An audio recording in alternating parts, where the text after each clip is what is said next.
Professor Rajkumar Ji, the Vice Chancellor of Punjab University. Thank you, sir, for successfully leading the university during the corona crisis. It is privilege to have Professor Karamjit Singh, the founder, Vice Chancellor of Jagat Guru Nanak Dev Punjab State Open University, as the session chair.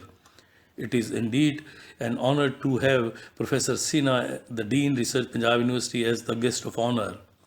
Well, I am humbled to find that a galaxy of some noted, brilliant statisticians and academicians from the different part of the country are joining this webinar as special guests. Well, all credits to the organizing committee of Department of Statistics and the chairperson, Dr. Manoj Tiwari. Thank you, participants, for being here from there. Well, Googling for webinar on national education policy, one gets over 2 lakh results.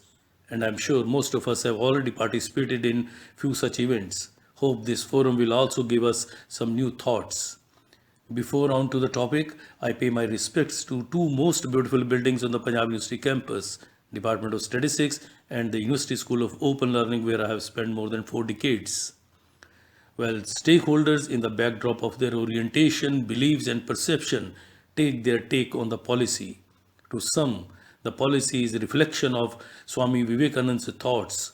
For some, it is a reminder of Gurudev Rabindranath Tagore's vision, as some trace it to Gandhiji's dream education project. A range of expressions have adorned the National Education Policy 2020.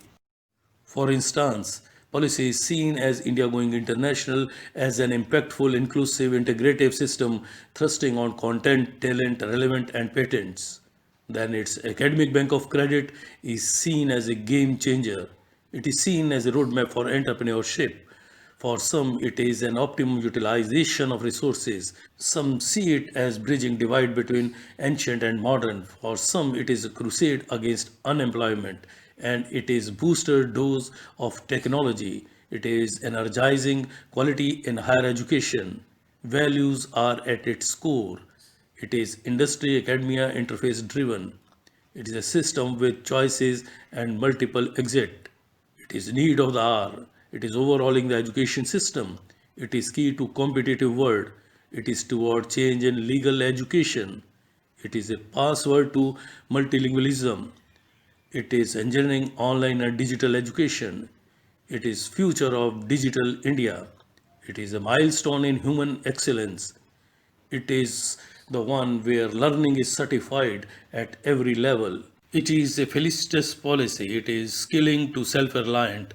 It is towards a self-reliant knowledge power India. It is towards making India global knowledge superpower. Then the Vice Chancellor of Raipur University sees in it a way out from mental enslavement. In the backdrop of these some varied thoughts, I shall take a cruise into the three policies and take on the glimpses what could be the next. Indeed, after independence, India has seen a number of commissions and committees on education. However, with Siddheshwar Prasad expressing his anguish over the state of education in the country, the age of education policies came in. Let us cruise on some counts. First being the curricular integration, where the new take is 5 plus 3 plus 3 plus 4.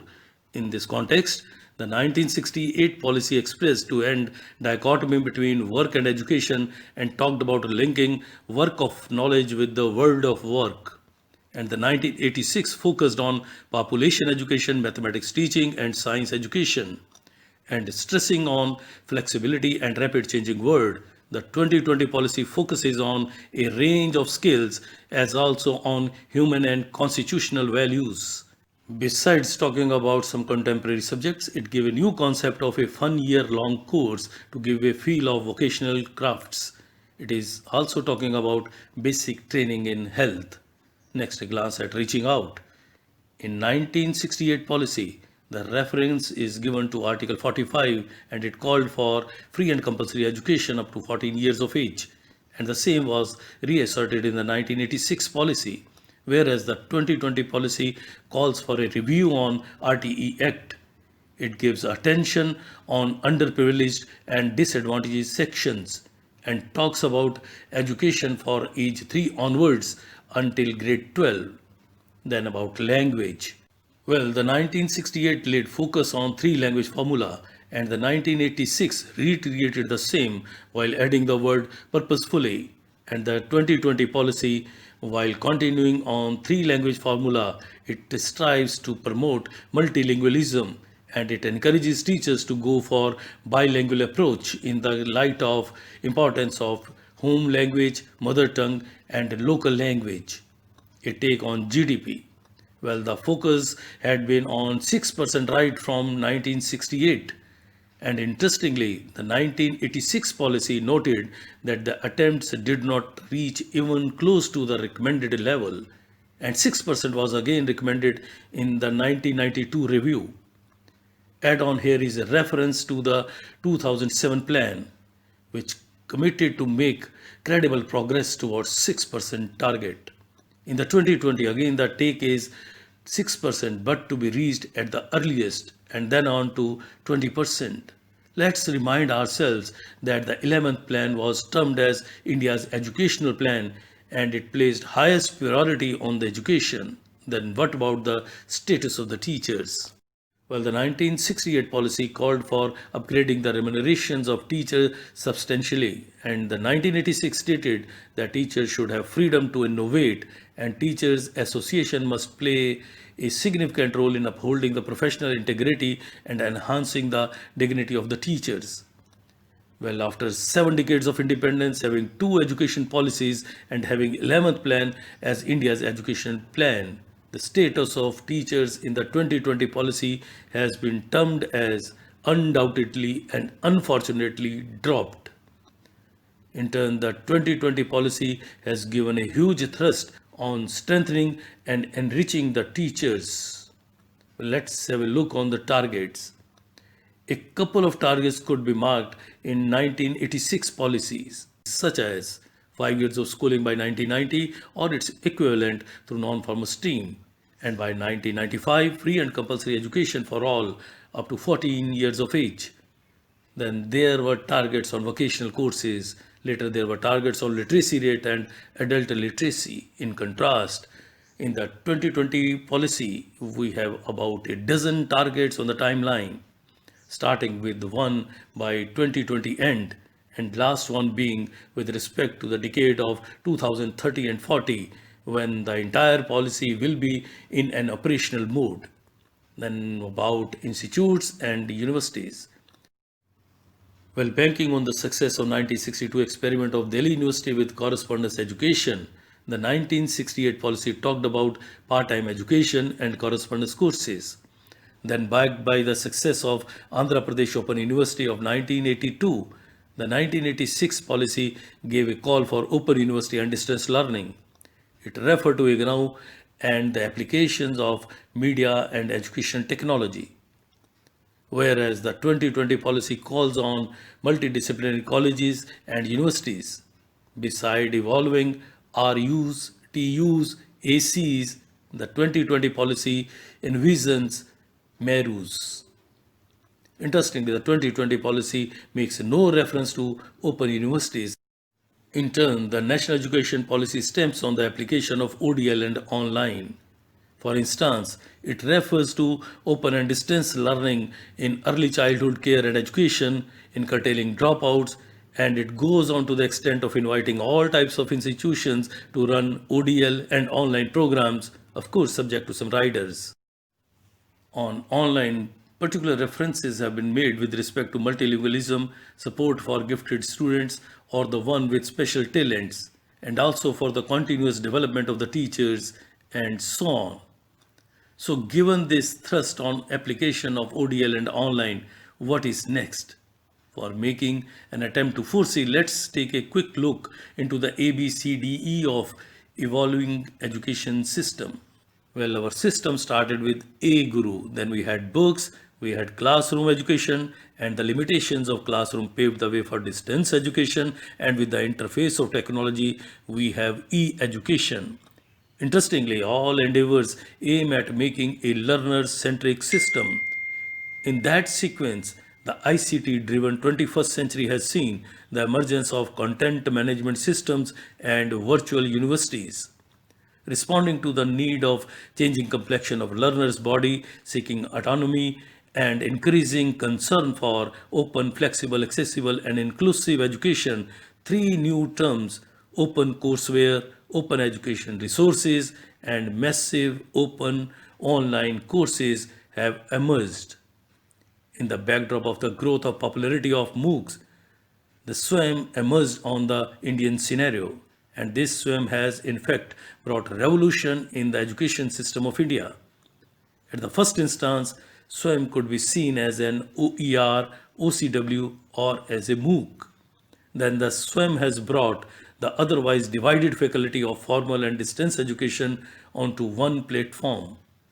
Of course, the main difference being while working for SWAM or as a distance educator, a set of specialized skills are required, and then the consciousness of getting into the public domain discourages a segment of the faculty of the formal setup to adopt open and distance education mode.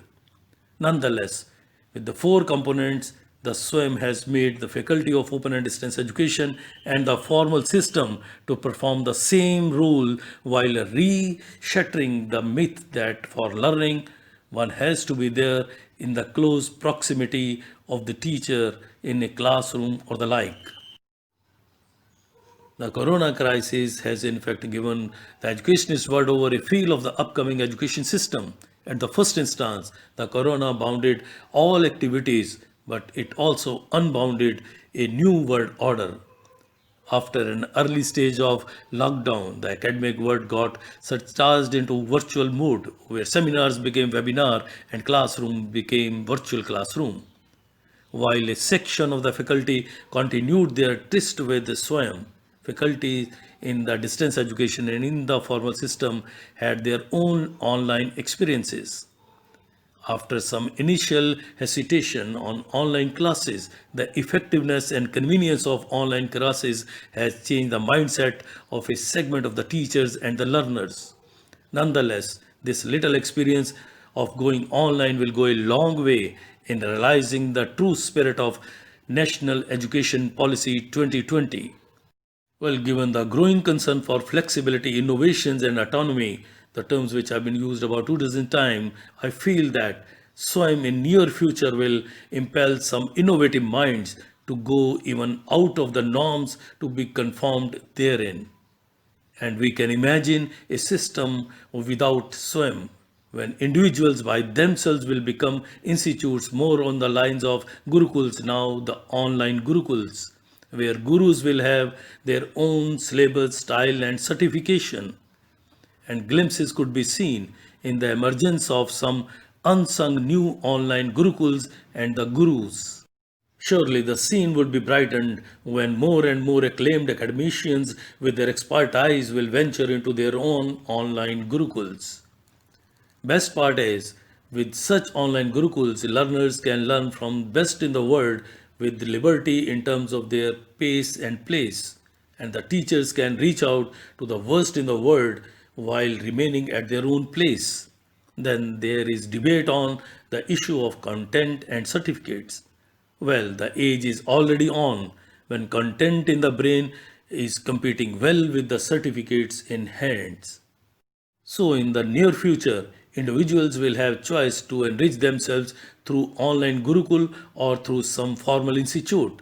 But for their survival, the institutes will have to adopt flexibility and openness. And openness will even go beyond the openness of the open universities. And more so, the time is not far off when learners will like to get the learning experience first and then decide to pay to earn a certificate or a degree, unlike the present age where they have to pay first. This perceived age is rooted to the strong thrust of national education policy on ODL and online, where for students the buzzword is flexibility. Well, the implementation of National Education Policy 2020 is projected as a big challenge, but the implementation is not a challenge if stakeholders treat it as Mahayagya to contribute to India's all-pervasive growth. Thank you.